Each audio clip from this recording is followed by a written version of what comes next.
So Joe and I made up. Did not, in any universe, think that that was going to happen. When he said, I'm not going to change, then that was it. There was nothing more to say. But he said he wasn't referring to, getting vicious with me as not going to change. I'm not sure what he meant, but anyway, he reflected on things. I gave him a couple of texts. I'm not going to not upload my videos. You have to understand that I only base my life on what Joe did, okay?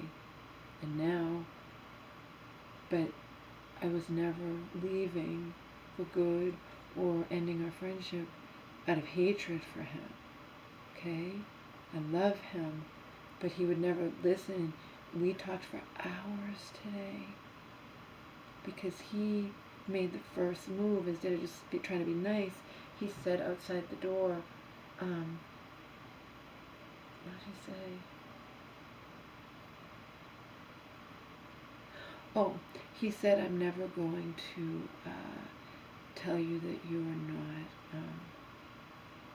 good enough again, okay? But remember, he's been nice but not apologizing, and Tuesday night was too much, okay?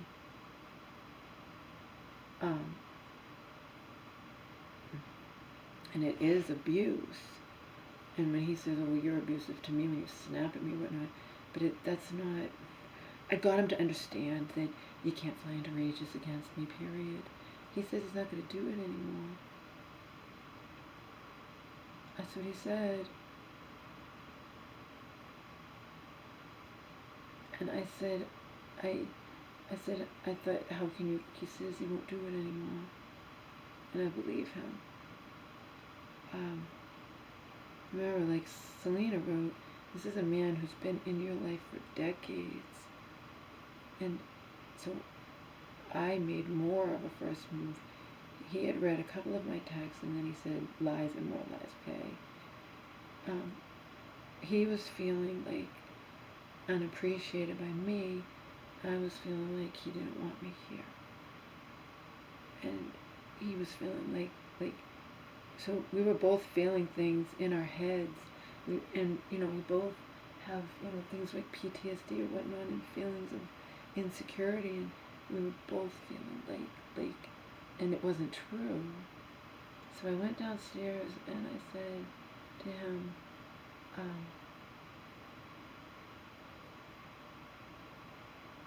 don't know what I said. In my text, though, I said, my Joe, my light, my love, if you won't, you're in denial and won't recognize that you do that and it's abusive towards me, I don't know what more there is to say if you're not even willing to discuss it,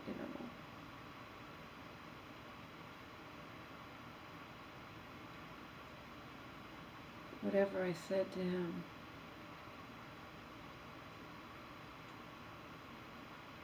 I opened up we opened up the floodgates in conversation. But that doesn't mean I'm not going to upload the videos I created, because this is actually a lesson. Because we would have lost each other based on, we both were sitting there hurt and thinking, the other one doesn't care, doesn't understand, and he got things off of his chest. I got things off of my chest.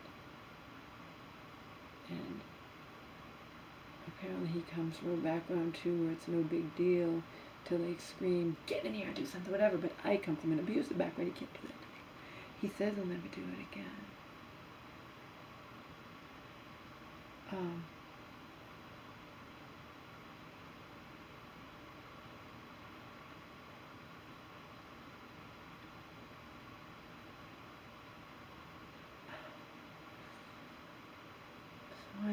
I'm at peace.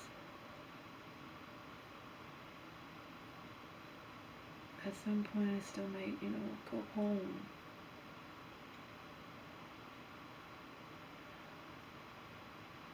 But not for good. And now we both are aware of the situation, and I said to him outright, do you really want me here? It feels like you don't. He says that he does. I don't want it to be you're being a good person, whatever you have to. So if I leave, then he'll get to, see whether or not he really wants me here.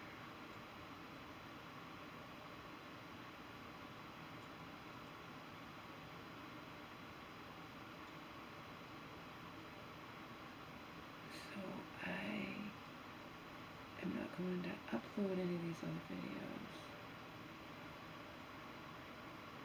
unless I fly back to Massachusetts. I thought my friendship with Joe was over. I 100% have never felt that way. I thought it was over for good. And my heart was fucking broken, beyond broken.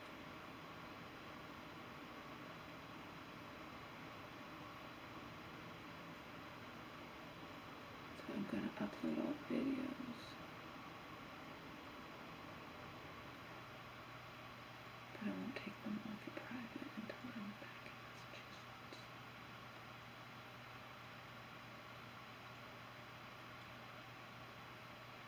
And I know people are going to say that, just like they said about the videos I uploaded a couple months ago. That's abusive, okay? This is not right. And he would have never invited me and my dog into his home if he didn't love me, okay? He says he can change, because I thought, he says, well, I guess get triggered. And I'm like, well, if you're triggered, you can't control it. And I can't stay here with you. Doesn't mean I hate you, though. He says he can't control it. He came to the realization, which I'd already come to, but he hadn't until like right now, is he has to realize that he's used to living alone. He's not used to living with someone else. He can't expect everything to be kept up to his standards when he has someone new come into his house. It's just not going to happen. It's not going to happen. He realizes that. It's like I was blaming you or thinking on your part, and then I realized I can't expect someone to come into my home and everything to be perfect all the time as I would want it to be. Bingo, Joe, bingo, bingo.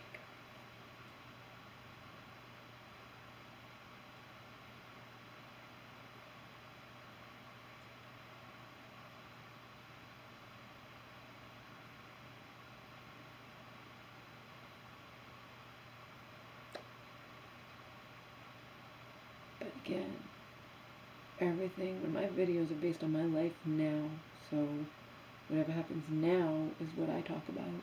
And if I believe that my best friend is being abusive towards me, then I'm going to talk about that.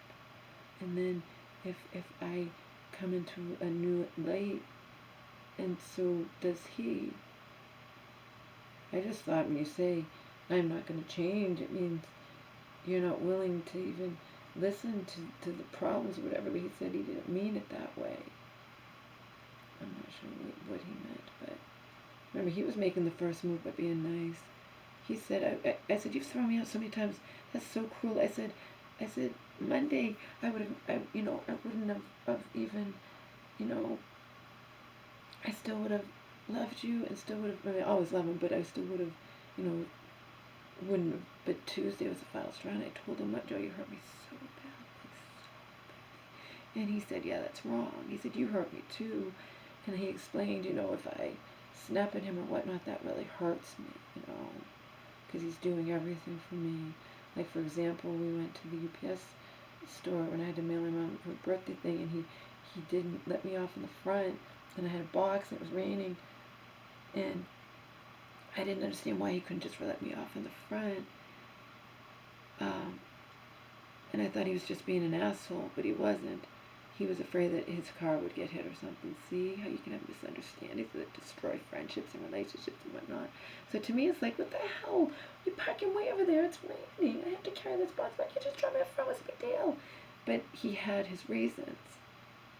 He didn't really clarify them, and so I was like, and so that really hurt his feelings. It really hurt his feelings. He didn't say anything, but it hurt his feelings. you know, and yet it's also hurting my feelings, you know, so we're both fuming and don't say anything, but I wasn't gonna, you know, it hurt my feelings that you can't drop me off in the front, but there's an example, okay? So there are things where I have to work on too. He has to work on things, I have to work on different things. But we talked, and the biggest thing was I just didn't feel like he wanted me here. I felt like he was just, you know, it was,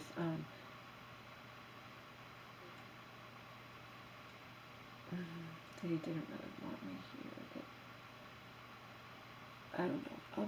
I'll be reading all the texts at some point, and that will shed light on everything. It will shed light on everything. I said, you resent me being here. He assured me that he doesn't. But I think we need time apart, and I have things I have to, loose ends I have to tie up in Massachusetts. Plus, this hand has been hurting me for 6 weeks. It's called do something disease. I might have that where it travels down the thumb, and you move it a certain way and it kills. It doesn't hurt all the time, just you move it a certain way. But it's 6 weeks not getting better. And at least I could go check it out if they want it put in something, or they wanted me to have physical therapy. I can get all that through my insurance. I don't legally live here. I can't get shit doodly squat through my insurance unless I go to the emergency. I think it would be good for me to go back.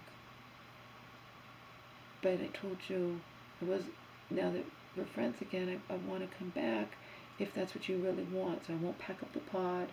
I'll plan on coming back.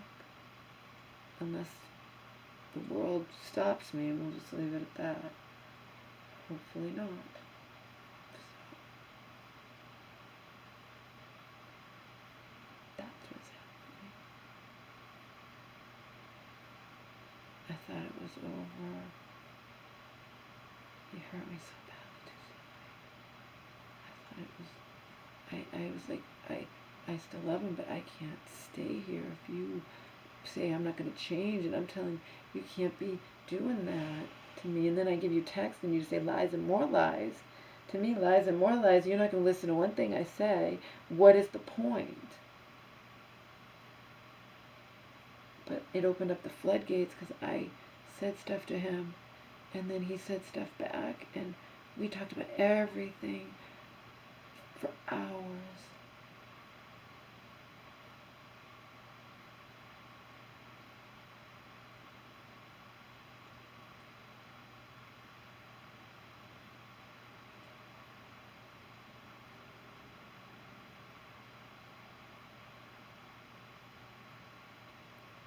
But it's still difficult for me. We also talked about the fact that if I live here and I get injured and can't take care of Omar, you can't go to kennel. We'd have to hire someone to help, you know. Kennels would cost a lot of money too, but the fact is, we cleared the air on so much, so much. I am so grateful.